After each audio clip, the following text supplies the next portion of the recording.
ঈদ থাকতে পারে না। কি ব্যাপার প্রবেশ? তোর না বাড়ি যাওয়ার কথা, তুই বাড়ি যাস নাই? বাড়ি না, গরিবের আবার কিসের ঈদ? গরিবের কোনো ঈদ থাকতে পারে না।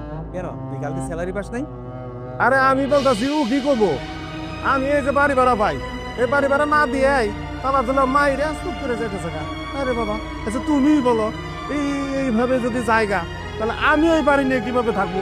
আর সামনে আমার ঈদ না, আমার খরচ মতো আছে না, আমার কুরবানি আছে, আমার কেনাকাটা আছে। তুমি বলো, এই যে দেখো বাবা, মাত্র 3,000 টাকা। এই টাকার মধ্যে এই জয়নাল হলাদারের কি সুন্দর গন্ধ পাওয়া যাইতেছে। এই টাকাটা ও পকেটে নিয়ে বাড়িতে চলে যাবো। কেন রে বাবা? হ্যাঁ, আমার টাকা আমারে দিবে, আমি নিছি। ও, বুঝতে পারছি। আরে ঈদ কি তোর মতো গরিবের জন্য? ঈদ তো ওনাদের মতো বড় লোকেদের জন্য। হ্যাঁ, তুমি ঠিকই কইছো বাবা। ঈদ যদি ওনাদের মতো বড় লোকরা করতে পারে, তুইও পারবি। টাকার জন্য তুই বাড়িতে যেতে পারবি না? তোর কত টাকা লাগবে? এইলো টাকা,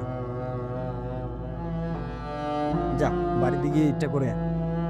আসলে বন্ধু, তোকে যে কিভাবে আমি ধন্যবাদ দেবো সেই ভাষা আমার জানা নাই। আসলে এই টাকাটা টাকা না রে, আমার কাছে অনেক কিছু। এই টাকাটাতে আমার বাপের স্বপ্ন, আমার ছোট্ট মেয়েটা তার স্বপ্ন, আমগো দুজনের ঈদ, সব স্বপ্নের মিলে আছে। দোস্ত, তোর এই টাকাটা আমি সময় মতো দিয়ে দেবো। কথায় আছে, যার কেউ নাই তার আল্লাহ আছে, তার আল্লাহ আছে। দোস্ত, আমি যাই। আর বেশ দাঁড়াও, টাকাটা দিয়ে দেবো না। দাও। কাকা, কি কইতেছেন কাকা? আমি যদি এই টাকাটা দিয়ে দেই তাহলে আমি বাড়িতে যাবো কেমনে কাকা?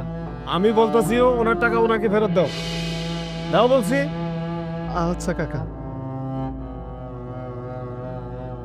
পারবেশ, আসলে আসলে আমি ভুলেই গিয়েছিলাম। না, আমি তো একজন মুসলিম। আমাদের ইসলাম ধর্ম তো এরকম নাই যে একজন ঈদ করবে আরেকজন ঈদ করবে না। আরে ধনী গরিব সকলে মিলেমিশে তো ঈদ করবে। না না, আমার এই কাজটি কোনো ক্রমই করা ঠিক হয়নি। পারবেশ, টাকাটা তোমার কাছে রাখো, যাও বাড়িতে যাও, সবাই মিলেমিশে ঈদ আনন্দ করো।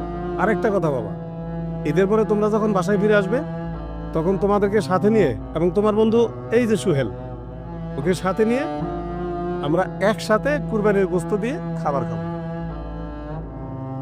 কাকা, আপনারা যে আমি কি বলবো সেই ভাষা আমার জানা নাই। তবে কাকা, আপনার মতো উদার মনের মানুষ প্রত্যেকটা বাড়ি এলাকায় যেন হয় কাকা। তাহলে আমগো মতো যারা ভাড়াটিয়া একটু হয়তো শান্তিতে ঈদ করতে পারবো কাকা। যাও বাবা, সবাই মিলেমিশে ঈদ আনন্দ